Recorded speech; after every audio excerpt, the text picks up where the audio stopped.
Assalamualaikum warahmatullahi wabarakatuh. Selamat sore pemirsa TVRI Jambi dimanapun Anda berada. Senang sekali rasanya saya Doni Yusra dapat kembali hadir menyapa Anda dalam program Rumah Demokrasi. Dan sebagaimana kita ketahui dalam penyelenggaraan pemilihan umum pada prinsipnya adalah bagaimana kemudian partai politik tentu dapat meraih simpati dan suara dari rakyat. Mengingat keberadaan suara rakyat begitu penting di dalam penyelenggaraan pemilu. Tetapi bagaimana itu kemudian dapat bergulir dan dapat menciptakan pemilu yang damai dan tentu juga partisipatif. Untuk membahas hal tersebut telah kami undang ke studio TVRI Jambi 3 narasumber yang nanti akan berdialog dan juga berdiskusi bersama kita. Yang pertama telah hadir Wakil Ketua DPD Partai Demokrat Provinsi Jambi, Bapak Haji Amir Sakib. Assalamualaikum, selamat sore Pak. Waalaikumsalam warahmatullahi wabarakatuh. Sehat Pak ya? Sehat, amin. Baik. Telah kami undang juga ke studio TVRI Jambi Ketua DPW Partai Bulan Bintang Provinsi Jambi, Bapak Julius Nur. Assalamualaikum, selamat sore Pak. Waalaikumsalam warahmatullahi Sehat Bang ya? Alhamdulillah sehat. Baik. Juga telah kami undang ke studio TVRI Jambi Sekretaris DPW Partai Gelora Provinsi Jambi, Bang Aris Supriyadi. Assalamualaikum, sore Bang. Waalaikumsalam warahmatullahi wabarakatuh. Sehat Bang? Alhamdulillah. Baik. Dan kita juga kedatangan nih tamu dari mahasiswa Universitas Jambi. Selamat sore adik-adik mahasiswa. Sehat ya semua ya? Baik. Pemirsa, selama 60 menit ke depan kita akan berdialog dan berdiskusi dengan tema meraih suara rakyat. Tentunya nanti kita juga akan mengajak Anda untuk interaktif, untuk berdiskusi bersama kami. Baik, saya sesuai urutan saja duduknya. Jadi baik, saya ke Pak Amir Sakib dulu nih. Pak Amir Sakib, tentu ya pemilu 2024 ini ada yang bilang momentum awal, satu banyak hal sih. Yang pertama ini kan momentum awal pemilu serentak di 2024 dan nanti akan disambut oleh pilkada di tahun yang sama di Oktober kalau tidak salah. Kemudian tentu ada yang mengatakan ada tantangan-tantangan khusus ini. Kan ini pemilu serentak baru. Kalau bagi Demokrat sendiri merasa ada tantangan khusus di pemilu 2024? Ya, sebelumnya kan terima kasih Pak Doni. Kalau apa tantangan khusus rasanya sampai hari ini belum nampak. Yang jelas kami dari Partai Demokrat terbuka sifatnya untuk masyarakat, menerima siapa saja dan memberikan motivasi, edukasi kepada masyarakat. Bahwasanya setiap partai itu kan punya pola dan pemikiran yang berbeda-beda. Ya, kami berharap partai kami ini adalah untuk dapat mensejahterakan rakyat. Nah, itu tujuan kami pertama. Yang kedua, bagaimana pemilih itu menggunakan hak suaranya nanti ke TPS-TPS dengan aman, ya damai, tidak ada masalah. Itu yang kami harapkan. Baik, kalau bagi PBB sendiri Bang, ada tantangan sendiri nggak? Khususnya di Jambi gitu, untuk pemilu 2024 ini? Atau ada atensi khusus gitu dari DPP gitu? Terima kasih sebelumnya Pak Doni. Dari PBB sendiri melihat pemilu 2024 yang akan datang ini merupakan sebuah kondisi yang agak spesial ya. Bagi PBB? Bagi PBB. Ini agak beda nih dengan Demokrat nih Bang ya. Iya betul. Karena memang PBB sudah dari tahun 1999 mengikuti pemilu dan 2 kali masuk parlemen dan 2 kali tidak masuk parliamentary threshold. Jadi ini merupakan sebuah tantangan khusus bagi Partai Bulan Bintang sendiri bagaimana bisa kembali kepada masuk pada parlemen di Senayan. Dan memang kita sudah mempersiapkan program-program yang katakanlah bisa mengena di hati rakyat secara nasional dengan tagline-nya bagaimana yang disampaikan oleh Ketua Umum kami Profesor Yusril, bagaimana keadilan dan kepastian hukum itu bisa dinikmati oleh seluruh lapisan masyarakat. Karena kita tahu bahwa hukum itu sepertinya banyak mengakar ke atas tetapi tidak mengakar ke bawah. Artinya bagi mereka di kalangan elit pasti akan terlayani oleh hukum. Baik, nanti bagaimana itu kita akan dalami itu. Siap, kalau Gelora pertama kali Bang mengikuti pemilu di 2024 ini, gimana bagi Gelora sendiri? Deg-degan?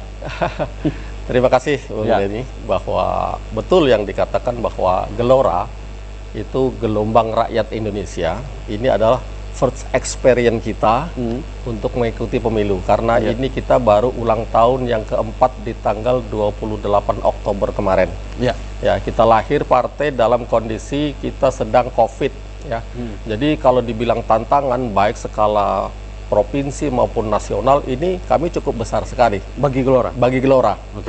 Karena ini partai baru, kita harus menanamkan rasa trust ke para calon voter kita. Ya, jadi kita harus betul-betul kerja keras dan kerja cerdas. Ya.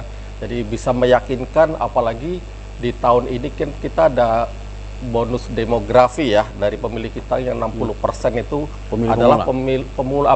pemilih produktif muda gitu ya. Iya. Jadi kita memang betul-betul harus direct visit ke grassroots kita, direct face to face dengan para masyarakat Ya. untuk meyakinkan bahwa kita ini lahir partai bukan untuk sekedar meramaikan pemilu, tapi memang kita juga punya visi misi yang tagline kita kan sudah jelas itu di Gelora, bahwa ingin menjadikan Indonesia superpower baru dunia. Baik, pertanyaan selanjutnya. Tadi saya sempat tertarik tadi dengan salah satu kalimat Anda tadi. Bagaimana menggait trust masyarakat? Apakah itu gambaran Anda ingin mengatakan bahwa ada distrust masyarakat hari ini? Dengan politik secara umum dan pemilu secara umum?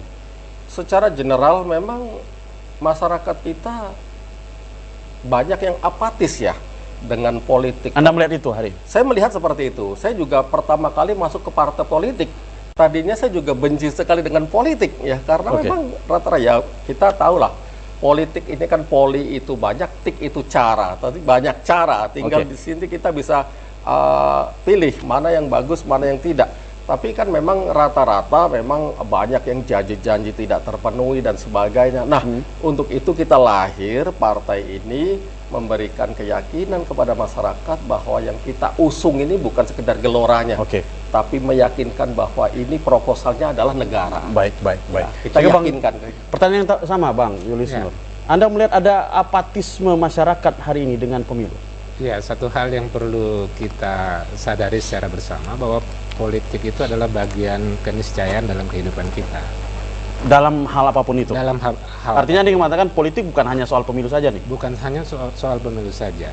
Tetapi kan politik ini ada yang terinstitusionalisasi dan ada yang tidak. Ada yang formal dan ada yang tidak. Yang terformal tentu bagi mereka-mereka atau bagi kami-kami yang terjun ke dalam partai politik. Tapi yang tidak, dalam kehidupan sehari-hari kita tidak bisa terlepas dari politik. Sebagaimana juga kita tidak bisa terlepas dari kehidupan beragama, bahwa politik itu adalah sesuatu yang melekat dalam kehidupan kita dan tidak bisa terlepas. Persoalannya memang ada banyak contoh-contoh perilaku politik yang tidak mengajarkan nilai-nilai moral, seperti misalkan ada tokoh partai politik yang terlibat korupsi dan tindakan-tindakan amoral politik dan lain sebagainya yang sebenarnya itu dan itu membuat distrust masyarakat. Dan itu sebagian membuat masyarakat kita tidak percaya kepada politik. Nah, inilah sebenarnya fungsi dari kita untuk kembali menyadarkan kepada masyarakat bahwa politik itu ada sebuah keniscayaan. Persoalannya adalah bagaimana kita menyikapinya, bagaimana kita mengambil langkah-langkah yang sesuai dengan norma-norma kehidupan kita. Saya kira itu. Pak Amir Shagib, mungkin yang sama, melihat hal yang sama nggak Pak? Bahwa masyarakat hari ini sudah, ya pemilu itu 5 tahun sekali, kita datang ke TPS, coblos, tetapi bagaimana effort ataupun hasil yang mereka dapatkan dari proses pemilu itu, ya sudah seperti tidak ada harapan begitu. Ya sebenarnya pandangan setiap orang kan berbeda-beda cara menanggapi masalah politik ini. Kalau saya melihatnya politik ini adalah suatu pemikiran yang dinamis ya. Contohnya dulu waktu kita masih kecil kan kita sering mendengarkan lagu-lagu pemilu. Itu membangkitkan seorang untuk berpolitik kan, mendengarkannya. Pemilu mulai dari saya ingat tahun 71 sampai seterusnya, sampailah sebentar lagi kita akan melaksanakan pesta demokrasi. Kami dari Demokrat sudah 22 tahun berpengalaman di bidang politik. Jadi kemarin tanggal 9 bulan 9 2023 ulang tahun yang ke-22. Jadi Demokrat menanggapi masalah politik ini, ya begitulah dinamika politik apa yang disampaikan oleh teman-teman tadi. Tetapi ketidakpercayaan masyarakat terhadap hasil pemilu, Anda sepakat? Sampai hari ini kalau kami menganggapnya itu biasa saja. Namanya dinamika politik, kan gitu. Bagi kami sudah berpengalaman. Anda memandang ini sebagai dinamika saja? Ya, maka Demokrat kan sudah pernah ketua umum kami dulu Pak SBY kan, sudah 2 periode jadi presiden, dan sekarang diteruskan oleh generasi muda Pak AHY sebagai ketua umum kami. Jadi dan kami itu dinamika yang biasa. Dinamika yang biasa aja. Setiap partai politik menilainya kan berbeda-beda. Jadi tidak akan sama. Tanya aja ke partai-partai lain, pasti tidak akan sama. Cari pola trik-trik strategi masing-masing lah di partai politik. Tapi saya mau tahu nih, pertanyaannya sama nanti. Ya. Benar nggak sih Pak, mengenai strategi partai politik itu rahasia dapur partai politik? Ya, salah satunya begitu. Kalau kita buka, Kira-kira kalau misalnya saya tanya, apa sih kalau kita strategi- buka semua itu kan strategi ditahu kampanye? oleh teman-teman lain kan tidak enak juga dengarnya kan begitu. Strategi macam-macam ya, masing-masing kan kita punya strategi. Demokrat punya strategi macam-macam, berbeda-beda. Kami mempunyai caleg-caleg kami yang di bawah begitu juga. Kita kan punya orang-orang yang kita anggap punya punya pengalaman, pengetahuan tentang politik. Bukan dia langsung mendaftar, dia langsung diterima, langsung ikut berpartai politik. Ada juga yang baru seperti adik-adik yang baru tamat kuliah, kan terjun di politik. Ada Dan masyarakat. Demokrat mengakomodasi itu. Kami siap mengakomodasi kepada masyarakat, siap untuk apa yang mau persilahkan untuk bergabung ke kami. Semua partai yang ada di Indonesia ini semuanya begitu. Baik. Saya ke Bang Julius Nur. Bang, sejauh mana kemudian PBB memarang ini kan ya beda partai nih. Betul. Ya, kita tidak bicara dalam konteks lain, kita bicara beda partai nih. Ya. Nah, sejauh mana PBB memandang, apakah ini sebuah rivalitas atau justru sebenarnya mau pakai istilah Pak Amir Syakib tadi, ini dinamika saja lah. Iya, kalau saya sih melihat Rival nggak kira-kira Gelora dengan Demokrat gitu? tidak ada yang rivalitas. Tidak ada rivalitas. Buktinya aja kami tidak ada satu dapil. Itu politik ini teman-temannya mengenakan ya, Oke. menyenangkan pergaulannya. Jadi lingkungan partai politik itu Lingkungan menyenangkan. partai politik itu menyenangkan kalau Oke. menurut saya. Menyenangkannya di mana, Bang? Iya, kita bisa ketemu kongko-kongko seperti ini, kemudian Oke. dialog apa saja, bertemu dalam sebuah kepentingan yang sama, Oke. berbeda pandangan dalam satu hal itu biasa, tidak Iya. mengurangi rasa persaudaraan dan persahabatan kita. Oke. Walaupun ini Mungkin- beda partai nih. Iya, mungkin saya pernah berbeda dengan Bang Amir pada waktu Pilkada Tanjab Barat, tetapi beliau tetap senior saya gitu kan. Dan itu kalau bahasa beliau tadi dinamika. Dinamika saja, biasa saja. Dan itu biasa di dalam. Biasa, sangat biasa. Nah, baik. Saya ke Gelora nih. Bang, tadi Anda sempat membahas bonus demografi dan sebagainya. Sejauh mana hari ini sebenarnya dunia politik itu menarik bagi generasi muda? Karena Anda tadi sempat mengatakan justru masuk politik karena benci dengan politik. Jadi menurut saya dan kita sering diskusi dengan salah satu waketum Gelora. Oke. Itu Fahri Hamzah yang tentu dalam kalangan akademisi ini sangat familiar sekali dengan Bung Fahri Hamzah. Jadi, nah di kalangan mahasiswa ini kan mewakili generasi muda ya. Jadi generasi muda di mahasiswa, kaum intelektual, kaum akademisi. Jadi saat Fahri Hamzah membicarakan baik itu masalah politik atau apapun atau akademisi, ini effort dari audien ini kan sangat antusias sekali. Ya. Nah, dari situ kita lihat bahwa wah, ini berarti para kaula muda ini sebetulnya sudah banyak tertarik dengan dunia politik. Baik itu di internal kampus atau mungkin kalau di kampung-kampung itu ada seperti Karang Taruna dan sebagainya. Ya. Kemudian kita lihat sekarang ini pembicaraan-pembicaraan anak muda di warung-warung kopi, kalau sekarang kan sudah keren dengan kafe. Cafe shop gitu Ya, ini mereka sering membicarakan masalah politik. Tapi untuk terjun ke politik, Nah, untuk terjun ke politik ya kalau membicarakan oke. ya, Kemudian untuk terjun. untuk terjun ke politik beberapa dan banyak itu yang tadinya anti politik akhirnya gabung ke politik. Contoh, saya masih muda lah ya, masih muda, umur Oke, 51 sepakat lah, Bang. tahun Sepakat ya. lah ya. Nah, itu saya orang paling benci dengan politik. Saya Oke. 20 tahun kerja sebagai profesionalisme di perusahaan ya. Oke. Terakhir saya kerja di Hotel Aston ya. Oke. Dan itu saya tidak mau berpolitik.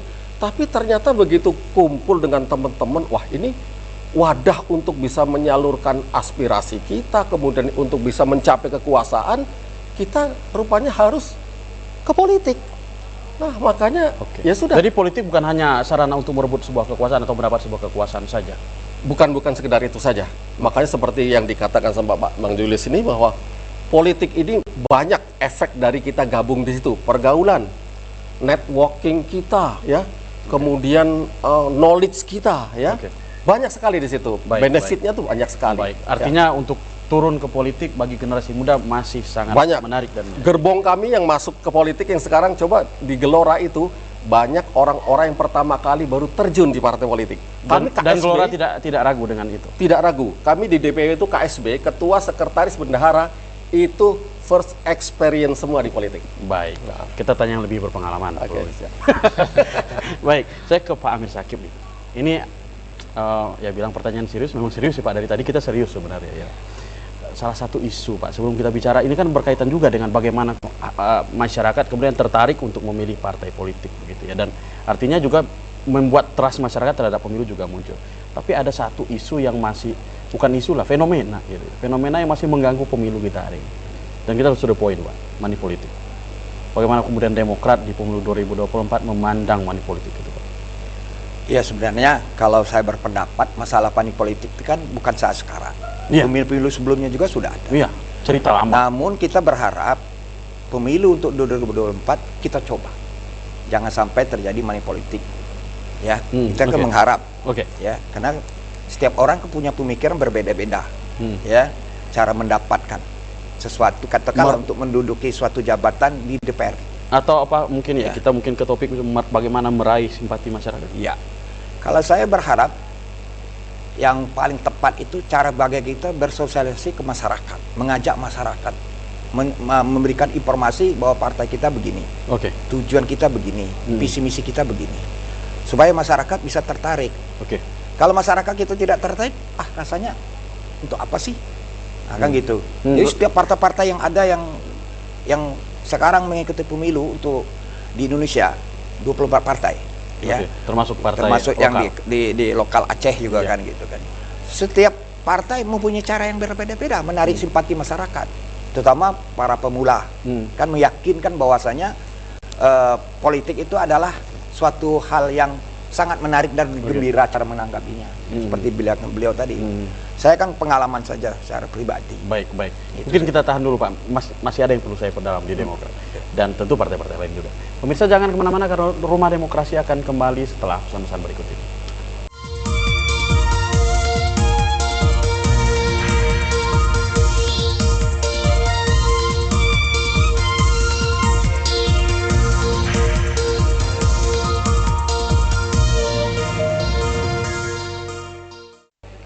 Baik, terima kasih pemirsa masih bersama kami dalam program Rumah Demokrasi dan kita masih membahas berkaitan dengan bagaimana kemudian partai politik meraih suara rakyat.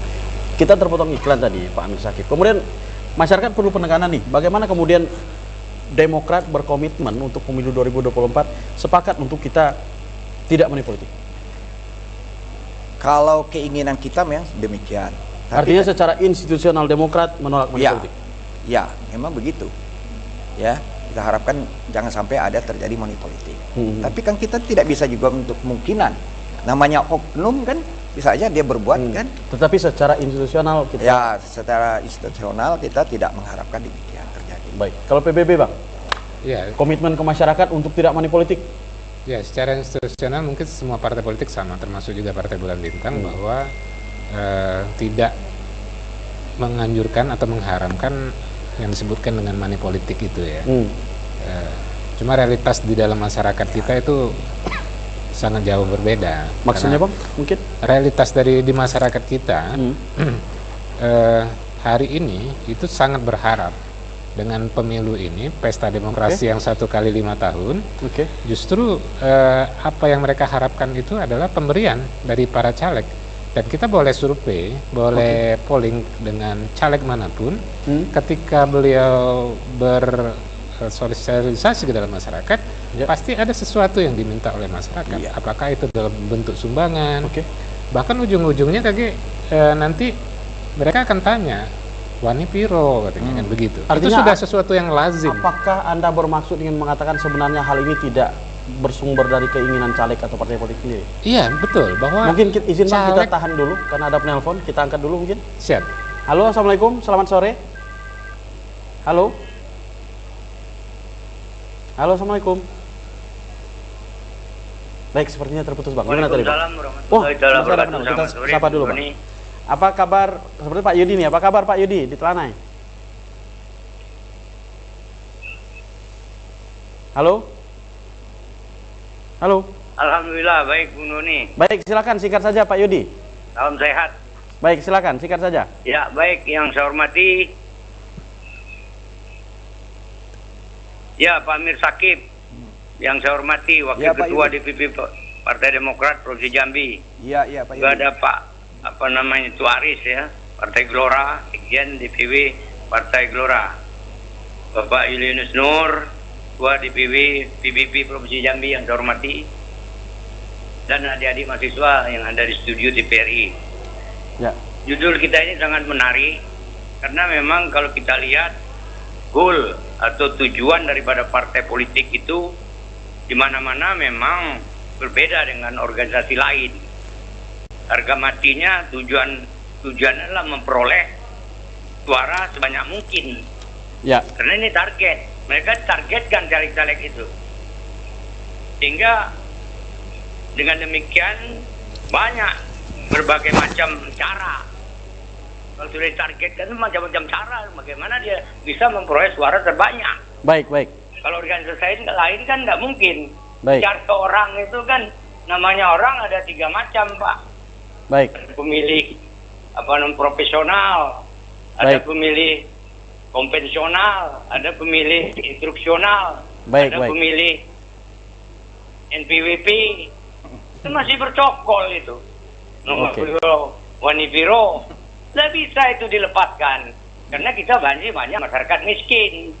Profesional itu dosen, seperti profesor, akademisi, orang-orang kaya paling sedikit berapa persen di Jambi mana mau dibantu 200, Bang Doni. Baik, baik. Jadi inilah tantangan, target daripada semua partai politik ini.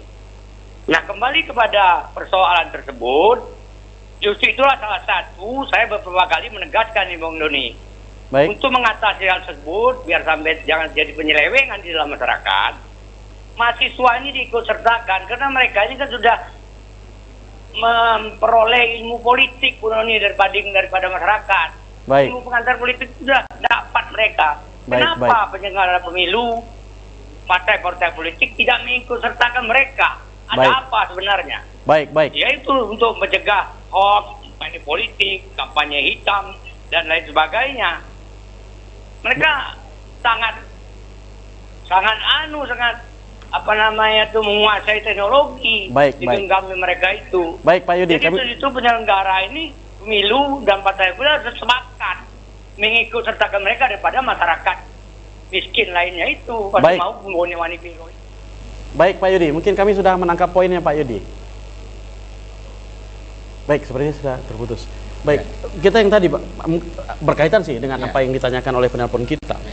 Apakah tadi dari argumentasi tadi Anda mengatakan sebenarnya caleg dan partai politik tidak menginginkan sebenarnya ada money politik? Iya betul, sangat tidak menginginkan adanya money politik. Apa alasan sebenarnya, Pak? Ya karena itu terkait dengan pendidikan politik yang tidak wajar ya kalau Oke. kita menggunakan money politik. Yang pertama, yang kedua juga sangat menguras sumber daya caleg dan partai politik sendiri. Sumber daya maksudnya? Sumber dana dan sumber daya. Oh. Ya sudah jelas dong kalau money politik kan mengeluarkan uang. Oke. Ya. Dan sebenarnya terkadang partai politik dan caleg sebenarnya tidak menginginkan itu. tidak menginginkan itu, sangat tidak menginginkan barangkali. Karena kalau kita kembali pada biaya untuk menjadi seorang anggota legislatif yang mungkin kita bisa lihat di beberapa media sampai tingkat provinsi sampai 1,5 M, 2 M, atau tingkat kabupaten kota 500 sampai 1 M, itu kan sebuah nilai yang sangat besar sebenarnya kan. Dan kenyataannya memang begitu. Kenyataannya begitu. Kenyataannya memang begitu, bahwa untuk menjadi seorang anggota legislatif itu butuh kos yang sangat besar. Kenapa? Ada para caleg yang memang terjebak dengan kondisi seperti itu. Terjebak bahwa ada permintaan dari masyarakat dan dia mempunyai kemampuan untuk memberikan itu, maka terjadilah transaksi. Dan kemudian terjadilah apa yang disebut money politik itu. Dan terjadi apa yang disebut money politik itu. Tapi kan kalau kita lihat tidak semua caleg punya kemampuan seperti itu. Ada mungkin untuk memberikan bantuan saja dalam bentuk katakanlah POA atau tikar masjid atau kearisan, dia mesti menyisihkan anggaran dananya, ya kan? Nah, ini kan menjadi sebuah beban tambahan sebenarnya bagi caleg itu. Ya, artinya pada prinsipnya ya secara institusional sama dan pribadi caleg sebenarnya tidak Betul. menginginkan itu. Kalau Tidak Gelora menginginkan. sendiri, Bang Aris? Ya sebetulnya salah satu partai Gelora lahir Oke. karena seperti ini. Ya, jadi kita lihat bahwa di dunia politik itu tidak ada yang nothing tulus. Adanya take and give gitu ya. Kita ngasih apa dapat apa gitu loh. Dalam politik begitu, Bang? Dalam politik seperti itu, makanya kita lahirlah Gelora ini, ya, lahirlah Gelora. Nah, kami selaku pelaku politik yang sekarang sudah langsung terjun, Oke. begitu saya duduk baru mencalonkan diri sebagai anggota legislatif, Oke. kita sosialisasi, terasa bener memang. Betul ada Betul gejala seperti itu. Kita mau membuat micro event ya. Oke. Nah, kita ngumpulkan orang itu banyak yang nanti dapat apa ya. Padahal kita di situ ada masalah pendidikan politik.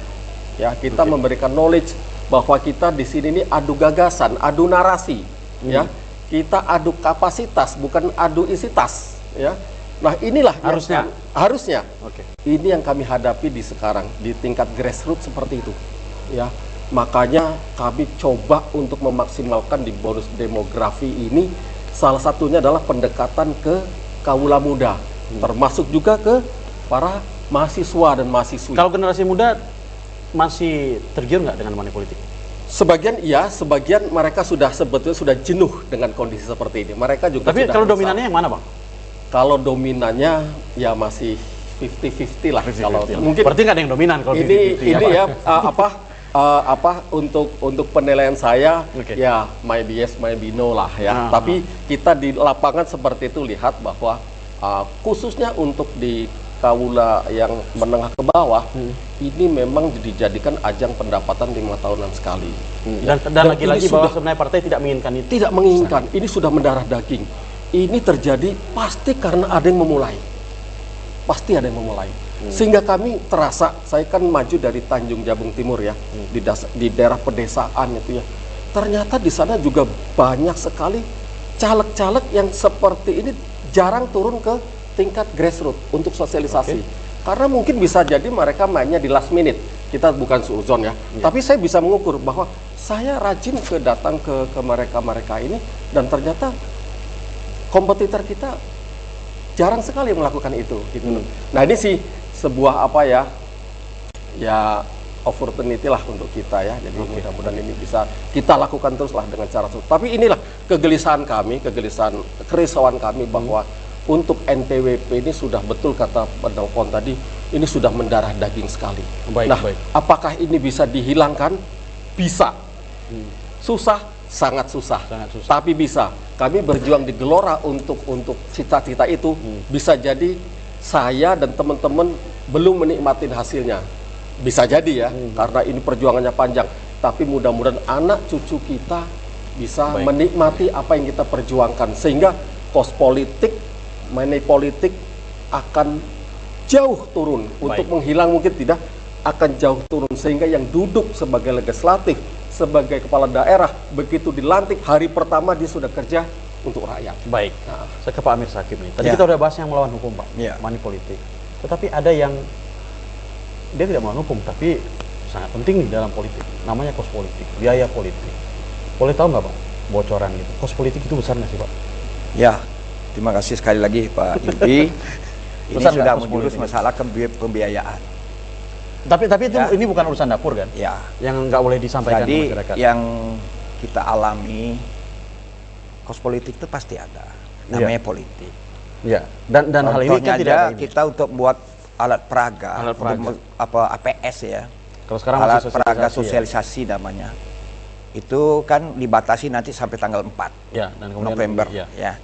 Jadi sebagai si caleg itu memperkenalkan kepada pemilih ya, masyarakat ya. Oke. Memberikan gambar ya. Iya. Bahkan sekarang sudah ada yang pakai nomor turun. Walaupun belum ada penetapan. Walaupun belum ada tetap. DCT-nya ya. Iya. Nanti tanggal 4 baru. Setelah DCT nanti ada waktu jedahnya lebih kurang 25 hari kan. Itu di alat peraga tadi APS itu kan semuanya nanti dibersihkan. Iya. Setelah itu nanti baru boleh lagi sesuai dengan imbauan Bawaslu ya kami terima tanggal 27 nomor 774 garis miring KM1 garis miring 10 garis miring 2023 tanggal 27 Oktober. Salah satunya itu memberi peringatan imbauan ya bahwasanya nanti selama 25 hari mulai dari tanggal 4 sampai tanggal 24 November itu alat peraganya kan 4 sampai sementara 28 tidak November. ada lagi sementara itu Ya. sementara. Ya. Sudah tuh nanti dari tanggal 28 sampai tanggal 10 Februari 2024 nah, itu baru ada lagi pemasangan APK namanya, alat alat peraga peraga kampanye. kampanye. Nah, situ dibolehkan seluruh kita 75 hari. Besar nggak sih biaya untuk yang seperti itu, Kalau Pak? itu aja sudah berapa? Kita buat baleho aja macam-macam ya cara. Ada yang kecil, ada yang gede kan gitu. Besar kan beda-beda cara memperkenalkan. Tapi besar kecil menentu apakah Kalau saya menggambarkan sederhana saja, karena kan masing-masing orang ada yang sudah kenal, ada yang belum kenal, ada baru mulai. Jadi kan macam-macam cara. Ada yang gede dibuatkan, balik billboard ini langsung kan per bulannya disewa. Itu sudah hitungan itu. Kalau itu baru APK APS sekarang saja nih. itu. Nah, nanti sudah APK begitu juga tuh, diulang lagi buat baru. Nah, itu baru sudah ketentuan dari KPU, ya. Sesuai dengan ketentuan KPU sejak tanggal 28 itu sudah boleh. Baik, Ya. baik. Ada nomor urut, sudah Sudah ada nomor urutnya, terdaftar karena ya sudah di masuk masa kampanye. daftar calon tetap. Nah, baik. jadi itu sudah boleh semuanya. Baik, kita Cuman tahan dulu. ada tempat-tempat tertentu yang tidak boleh dilarang. Namun kosnya besar, Pak. Doni. Kosnya besar gitu ya. Baik, kita tahan dulu. Pemirsa jangan kemana-mana karena Rumah Demokrasi akan kembali setelah pesan-pesan berikut ini.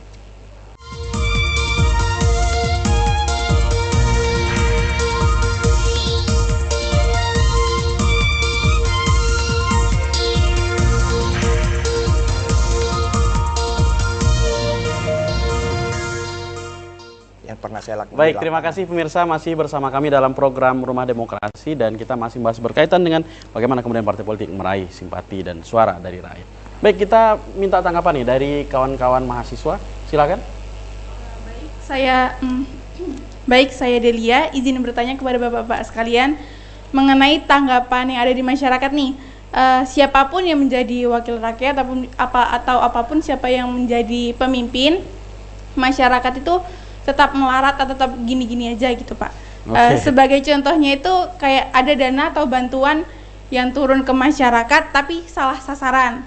Kemudian ada juga yang dana atau yang bantuan turun ke masyarakat tapi dibagi-bagi, yang separuh untuk penerima, yang separuh untuk penyalurnya gitu, Pak. Baik. Jadi inti pertanyaan itu yang pertama mengenai tanggapan tadi dan tanggapan Bapak-bapak sekalian mengenai contoh yang saya sebutkan tadi gitu. Baik, silakan Terima kasih. berikutnya.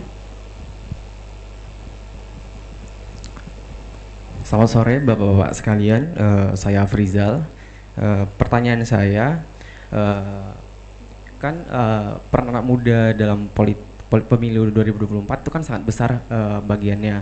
Nah, lalu bagaimana cara masing-masing dari partai politik Bapak-bapak ini memikat hati kami? Karena kita tahu saat ini bahwasanya kondisi yang sangat tidak stabil, kondisi politik yang sangat tidak stabil ini sering merubah atau membuat kami anak-anak muda ini kadang menyikapinya dengan adalah politik jalannya gini-gini aja. Nah, Oke. bagaimana cara bapak-bapak ini mematahkan anggapan kami mengenai hal itu? Terima kasih. Baik, silakan berikutnya. Oke, baik. Perkenalkan, nama saya J. Mungkin simpel saja pertanyaan saya. Mungkin dalam isu politik yang paling aktual saat ini adalah ketika MK itu mengabulkan uji material terhadap batas minimal usia capres maupun cawapres.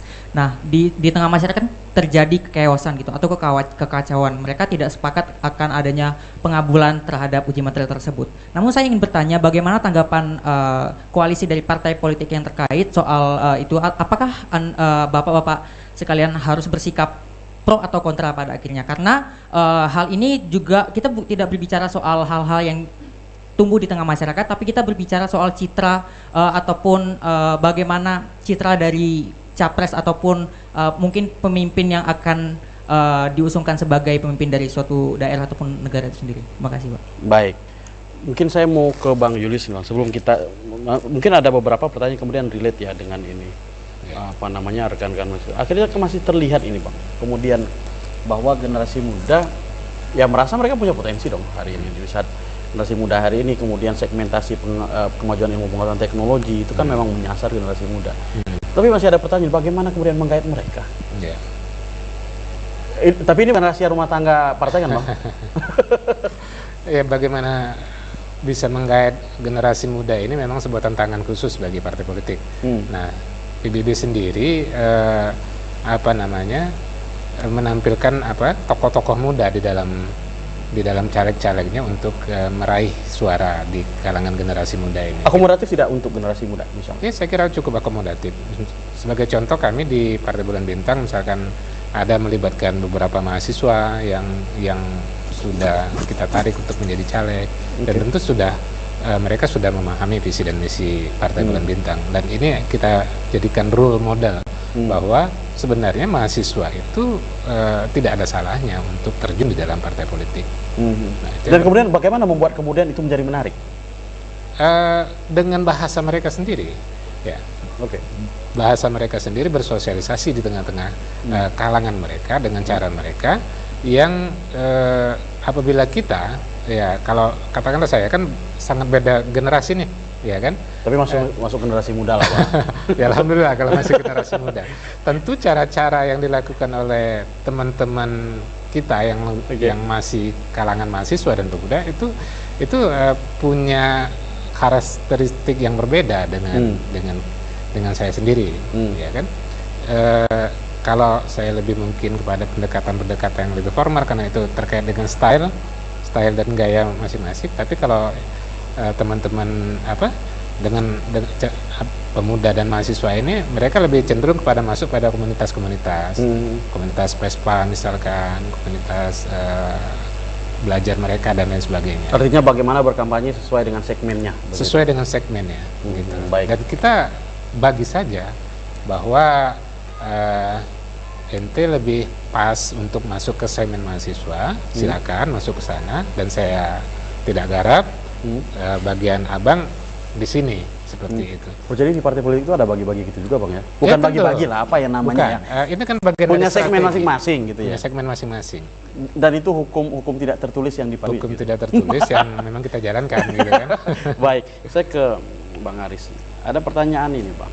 Pertanyaan ini berkaitan dengan, ya sebenarnya kita sudah membuka sih pembicaraan ini di awal. Saat masyarakat berpikir, mereka tidak merasakan sebenarnya dampak. Artinya hasil dari kemudian mereka memilih, mereka merasa siapapun memimpin, bagaimanapun selesai pun pemilu, ya kami gini-gini saja gitu.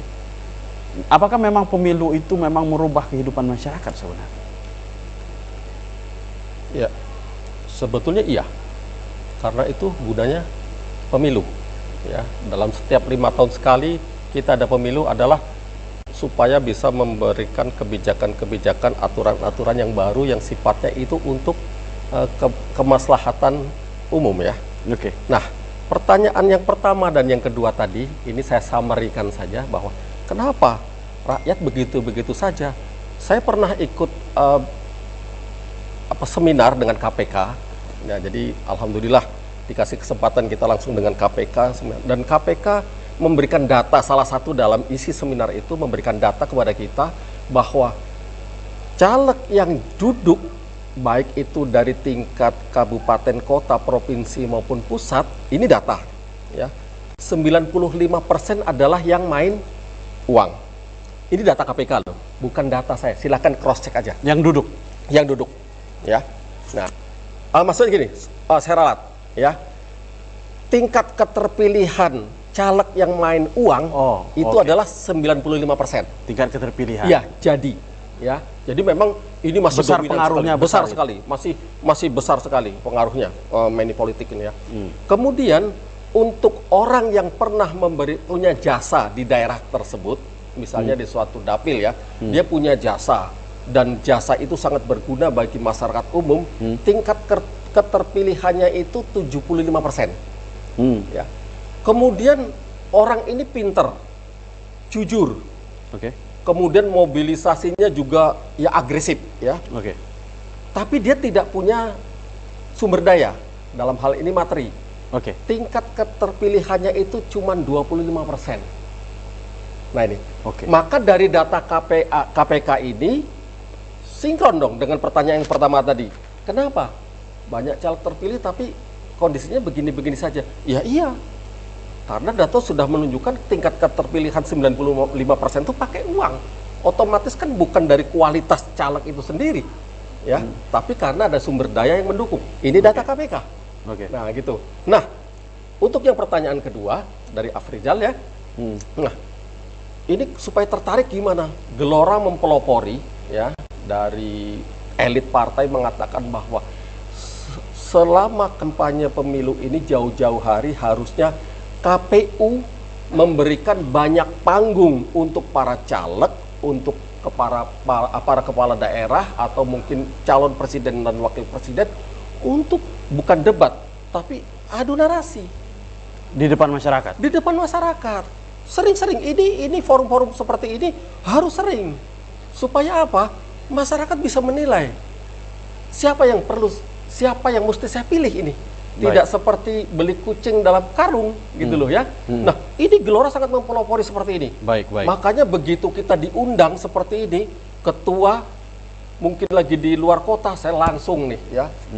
Karena ini harganya mahal sekali. Nanti kita ditonton oleh berapa pasang mata ini. Nah, ini adalah salah satu daya tarik bagi kaula muda Untuk ayo tunjukkan kualitas kita. Baik. Nah, itu. Baik, salah baik. satunya itu. Jadi Baik. saya mau nambah. Pak. Oke. Sebelum saya ke Pak Amir Syakib. Iya. Jadi terkait dengan apa yang disampaikan oleh Adinda tadi, ya, pertanyaan pertama, pandangan masyarakat yang siapapun pemimpinnya Ya kami kehidupan begitu saja. kehidupan begitu saja. Itu sebuah opini yang tercipta atau sengaja diciptakan dan sengaja terbentuk karena kondisi politik money politik tadi. Ya. Tapi sebenarnya tidak demikian juga realnya ya.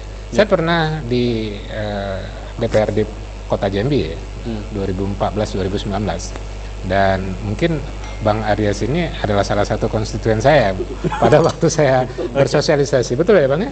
Dan mungkin juga Bang Aryas bisa bercerita bahwa tidak semua anggota DPRD itu tidak menjalankan programnya secara benar. Banyak yang menjalankan programnya secara benar.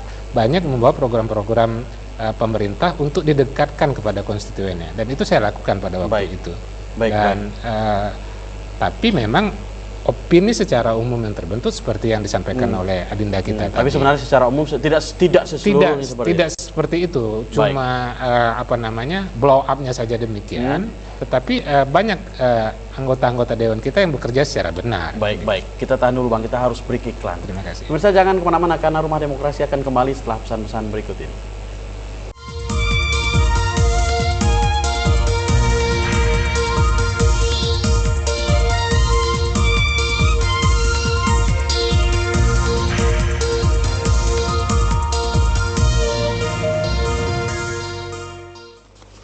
Baik, terima kasih pemirsa masih bersama kami dalam program Rumah Demokrasi dan sayang sekali kita telah sampai di penghujung acara kita hari ini. Mungkin menutup acara ini pesan Anda Pak Amir Syakib.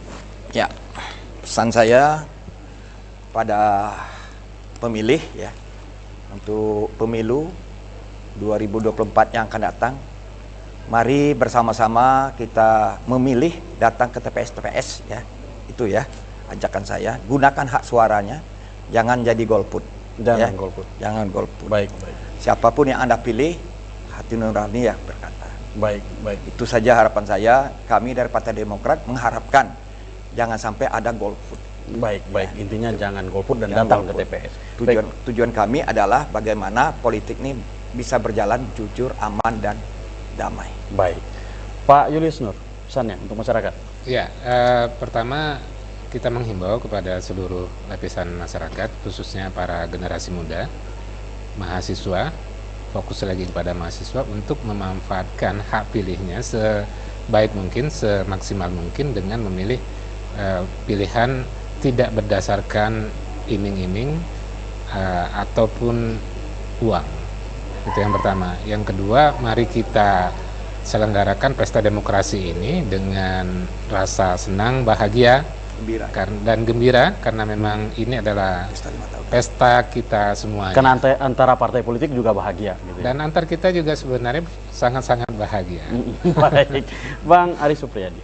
Ya, terima kasih. Jadi kami sudah banyak belajar dengan para senior nih.